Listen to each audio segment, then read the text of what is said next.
I have an old buddy who we all call Mr. Teacher. He has white hair and a bright smile on his lips. Every time I see him, I tease him that there's music playing inside of him. I always see him walking like a dancer. It's great. He is like a child, but his vision is quite broad. He has taught me how to live our lives more gently. He knows it is not an easy game, but he has taught me how to play it. I often wonder, does someone's soul age as they begin to contemplate life?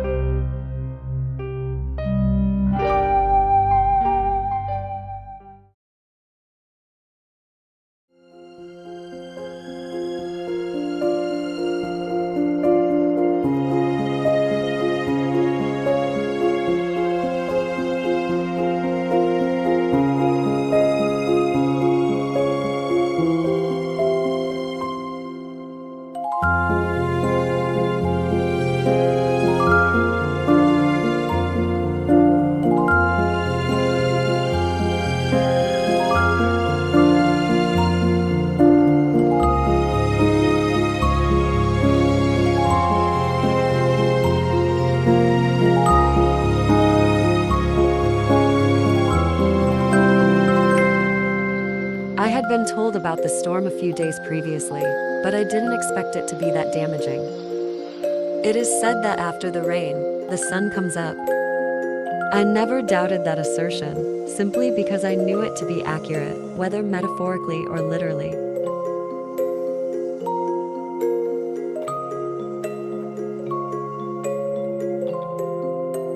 But today's sky is a little different. I'm not sure why, but it might have something to do with how I'm feeling. The weather looks nicer than ever today.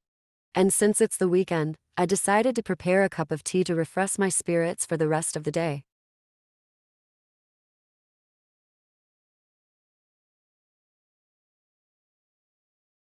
I'm not sure what you do on your day off. For me, I would enjoy in some simple pleasures, such as tasting a freshly baked cake, having a nice cup of tea, and reading a few chapters of a book. But I don't want to read a book right now. It's rare to have such a gorgeous day. Therefore, I want to spend the entire day admiring it.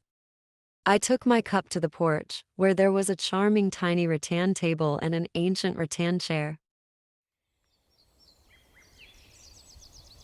I enjoy collecting handmade goods because they always make me feel at home, regardless of the materials they are made of. I'm not sure when I started appreciating the little things around me. In my hand is a cup of jasmine tea, and the puppy is laying next to my feet. Thousands of flowers wave in the breeze in the distance. Every small thing like that makes me tremendously grateful. Maybe it's something that offers me a unique presence of satisfaction, as I've discovered over time.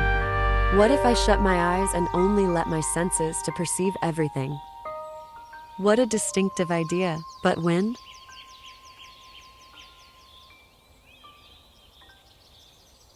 Oh, there's a breeze blowing through my body. Let's see, in the middle of that chilly breeze, it appears to bring the lovely smell of a cup of jasmine tea, as well as the scent of each new blade of grass that grows after the rain. Interestingly, I can hear the sound of birds singing in the garden, which is as melodic as a spring song calling me to play with them. How long has it been since I last experienced such real feelings? The sky is still blue, young grass will continue to grow even after the rain, and the birds are still chirping on the branches.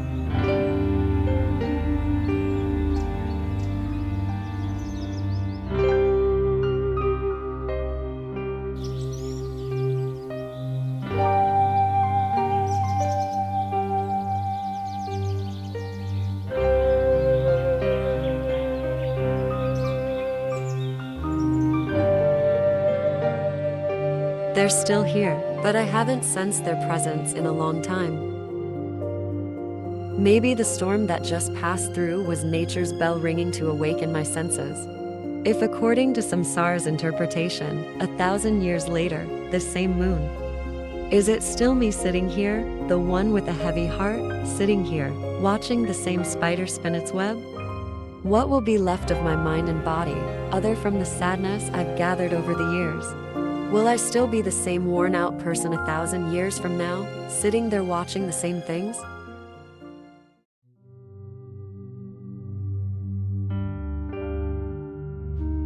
I've often wondered about the change. That is my thought, since I am not pleased with what I have. I feel like I'm not good enough to make my parents proud of me. I am unhappy because it is difficult to find someone who is right for me to go into a close relationship.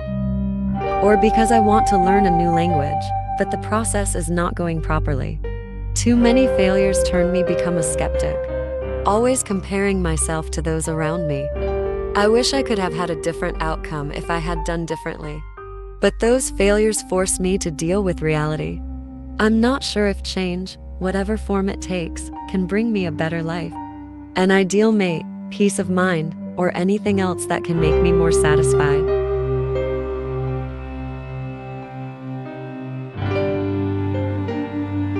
Being locked in it for so long made me forget who I really am, until one day, when I told myself that if I couldn't alter everything around me, I would accept it as it is. Since I acknowledge that fact, there appears to be a small consolation seeping into my heart, spreading throughout my body and then returning to my heart, bit by bit, day by day. Months went by so slowly that I assumed they would all eventually end. But what I didn't realize was that it was just the beginning of an explosion of all my senses within me. Everything seemed to be put in a new order, which I call the new era of awareness.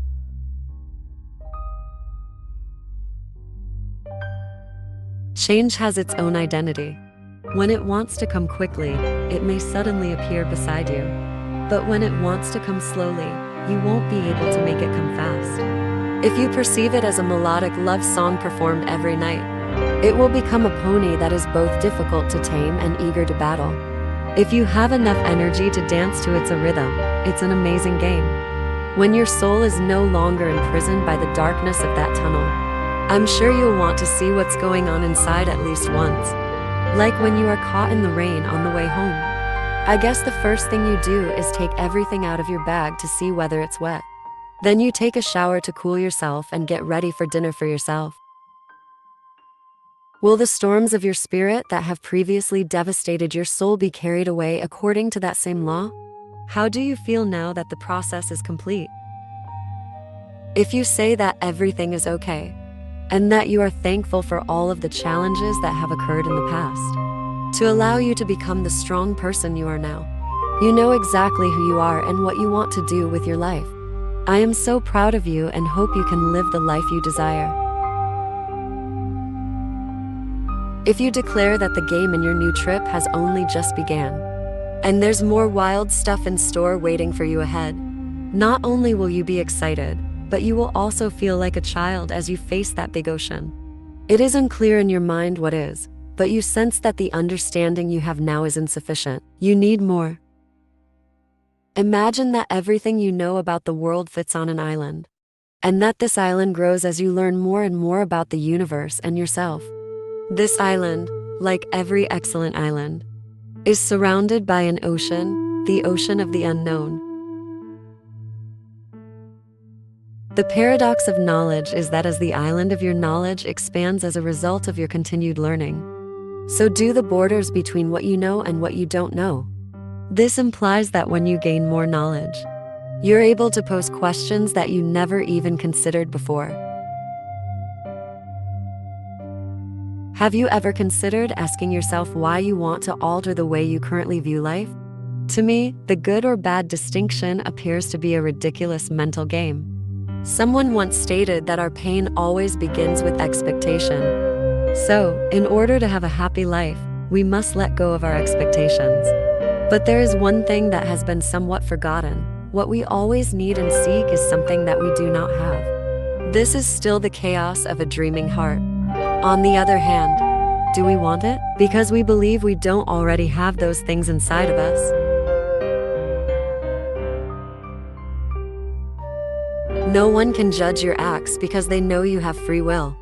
But are you sure that your free will was never manipulated to make you act like an innocent child? Doesn't everything you want come from your soul's inner voice? What makes what you have and what you still lack different from one another?